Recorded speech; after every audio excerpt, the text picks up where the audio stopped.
કહેવાય છે કે ઉપરવાળો 1000 હાથવાળો છે, જેણે સૃષ્ટિનું સર્જન કર્યું છે, તેણે સૃષ્ટિમાં અનેક જીવોને મોકલ્યા છે.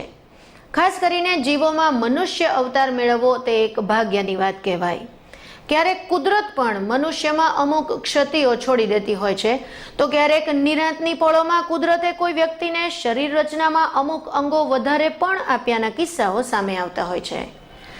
આ ઉપરાંત મોટે ભાગે ઉપરવાળાએ સહજ રીતે મનુષ્યને 2 હાથ અને 2 પગ સાથેનું વિવિધ અંગોવાળું શરીર લઈને દુનિયામાં મોકલ્યા હોય છે. પરંતુ હાલના આ યુગમાં પોતાનું ગુજરાન ચલાવવા લોકો અનેક મથામણ કરતા હોય છે, ત્યારે શરીરના મુખ્ય એવા બંને હાથ જ ન હોય તો એ વ્યક્તિની દશા કેવી થતી હશે તે કલ્પના જ શરીરના રૂવાડા ઊભા કરી દે. પરંતુ કુદરતે આવા વ્યક્તિ માટે તેનામાં વિશેષ ગુણ મોકલ્યા જ હોય છે.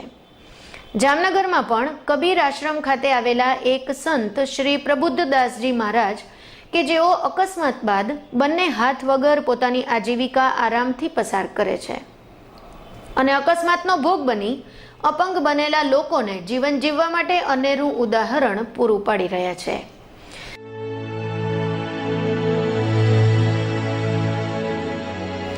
સાધુ તો ચલતા ભલા ની જેમ સમગ્ર દેશભરમાં પરિભ્રમણ કરી ધર્મની ધૂણી દખાવનાર સંતો અનેક ઉપદેશો આપે છે. ત્યારે જામનગરમાં અંબાલાથી ધર્મ પ્રચાર અર્થે આવી પહોંચેલા સંત શ્રી પ્રબુદ્ધદાસજી મહારાજ લોકોને ધર્મની સાથે જીવન જીવવાની એક અનેરી કળા પણ શીખવે છે. કુદરતે આપેલા જીવનમાં અચાનક જ દુર્ઘટનામાં બંને હાથ ગુમાવી આ સંત રોજિંદી પ્રક્રિયા જેમ કે ખાવા પીવાથી માંડી કપડાં ધોવા, વાળ ઓળવા અને લખવાની પ્રક્રિયા હાથ વગર 2 હાથવાળાને શરમ આવે તેવી રીતે સહજ રીતે કરે છે. હાલની ફાસ્ટ લાઇફસ્ટાઇલમાં સંપર્ક માટે મોબાઈલમાં ફોન લગાવવો એ સામાન્ય લોકોની માફક જ બંને હાથના પંજા અને આંગળીઓ વગર નંબર ડાયલ કરી અને વાતચીત પણ કરી લે છે. આવા ધર્મ સાથે જીવનમાં અનેક ખામીઓ વચ્ચે કુદરતના ભરોસે જિંદગીને સહજ રીતે જીવવાનું શીખવનાર સંત શ્રી પ્રબુદ્ધદાસજી મહારાજ સાથે જામનગર 89 ન્યૂઝના ઓનલાઈન ન્યૂઝ એડિટર કિંજલ કારસરિયાએ મુલાકાત લીધી હતી અને જીવનના ઉતાર ચઢાવ વચ્ચે કેવી રીતે આ સંત જિંદગી જીવી જ નહીં પરંતુ માણી જાણે છે તે અંગે ચર્ચાઓ કરી હતી. आज के ज़माने में जिसके 2 हाथ होते हैं उसको काम करने में भी बहुत दिक्कतें होती हैं, बहुत तकलीफें महसूस करनी पड़ती है. जिनके दोनों हाथ नहीं है वो किसे काम कर रहे हैं. लोग बोल रहे हैं भगवान के 2 हाथ नहीं हजारों हाथ है, लेकिन हमारे साथ एक ऐसी शख्सियत मौजूद है जो कि कबीर आश्रम में आज आई हुई है.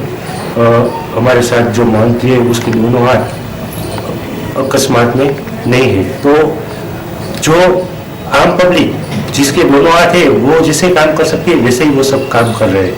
तो हम उसको ही पूछना चाहेंगे, साहब जी आप ये सब काम कर रहे हैं, कैसा महसूस हो रहा है आपको? मुझे तो ठीक महसूस होता है, कोई परेशानी नहीं है. अच्छा, जो लोगों का जो हाथ नहीं होते हैं उसको क्या क्या तकलीफें उठानी पड़ती है? उनको जिनको सदा से हाथ नहीं होते, जन्म से नहीं होते, उनको तो जल्दी आदमी सक्सेस हो जाता है क्योंकि वह देखता है, समझता है.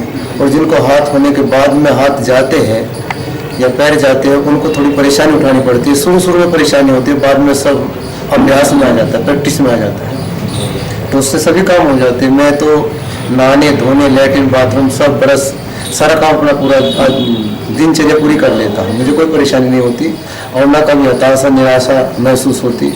जब से संतों की शरण में आया, संत महात्माओं की कृपा से जब से मुझे आध्यात्मिक ज्ञान मिला तब तो और ज़्यादा मजबूत हो गया हूँ. कोई परेशानी नहीं है. खास करके आपकी खूबियाँ जैसे कि आप पेंटिंग वगैरह बाखूबी कर रहे थे बिना हाथ के, तो उसमें कुछ दिक्कतें महसूस होती है? वो पेंटिंग करनी है आपको क्या महसूस होता है? आपकी दिल की व्यथा क्या होती है पेंटिंग करने की? नहीं, मुझे कोई महसूस नहीं होता उसमें. मैं पेंटिंग आराम से कर लेता हूँ, लिखाई भी आराम से कर लेता हूँ, पढ़ाई आराम से कर लेता हूँ, कोई परेशानी नहीं होती. क्योंकि मेरे पास में एक बेल्ट बना रखी मैंने, उससे हाथ पे बांध करके मैं सब कुछ कर लेता हूँ. दीवार पर साखी वगैरह लिख लेता हूँ, पेंटिंग भी कर देता हूँ और कॉपी पर लिखाई पढ़ाई बराबर चलती रहती है. अच्छा, ये आपका कैसे कट गए और कि कब कितने दिन पहले इकट्ठे हुए, कितने साल पहले इकट्ठे हुए? ये मेरा आज 1994 में गए थे। 14 अप्रैल का समय था, दिन रविवार था, 9:30 बजे थे सुबह। और बाय मशीन के द्वारा मेरे दोनों हाथ चले गए थे। अकस्मात लाइट आई, सर्किट शॉर्ट होने से मेरे दोनों हाथ मशीन में चले गए। अच्छा, उसके बाद में आपको कितनी हॉस्पिटलाइज होना पड़ा, और बाद में ये आपको महसूस हुआ कि मेरे दिमाग में फिर ये आते आते मुझे अभ्यास में आने के लिए पहले शुरू में तो महसूस हुआ कि मेरा जीवन बर्बाद हो गया है और मैं कुछ नहीं कर पाऊंगा, ऐसा मालूम हुआ। लेकिन बाद में जब अभ्यास किया तो अभ्यास करने के बाद 2 साल तुरंत बाद मुझे अपने ऊपर डिपेंड हो गया था। फिर मुझे किसी के आश्रित नहीं रह सका और अभी सब क्रिया पूर्ण हो जाती है। खास करके ये जो अकस्मात वगैरह होते हैं, जिनके हाथ नहीं होते, वो नाराजगी और हिचकिचाहट महसूस कर रहे थे, उसके लिए आप क्या संदेश देना चाहिए? उसके लिए तो मैं ये संदेश देना चाहूँगा कि जीवन है, जीवन में उतार चढ़ाव आते हैं और ये शरीर नाश्वर है। नाश्वर होने के अनुसार इस शरीर में कुछ न कुछ घटनाएं घटती है, लेकिन हताश निराश नहीं होना चाहिए। आदमी को हमेशा खुशी से जीना चाहिए, खुशी से रहना चाहिए। खुशी आदमी का प्रथम कर्तव्य है कि खुशी को हासिल करे। ये तो समस्याएं आती है जाती है, चली जाती है, इसका कोई बड़ी बात नहीं है। मुझे तो खुशी है अपने जीवन से, खूब खुश हूँ, हमेशा हंसता मुस्कुराता रहता हूँ। अच्छा, आप बहुत ही बढ़िया मुस्कुराते रहते हैं, हंसते खेलते रहते हैं और जीवन में जीने के लिए सारे ये जो ताल्लुका थे वो सब धार्मिकता और आध्यात्मिकता की ओर से आप पूरी मानव जात को ये दे रहे हैं। तो आप अपना परिचय हमारे दर्शकों को दें।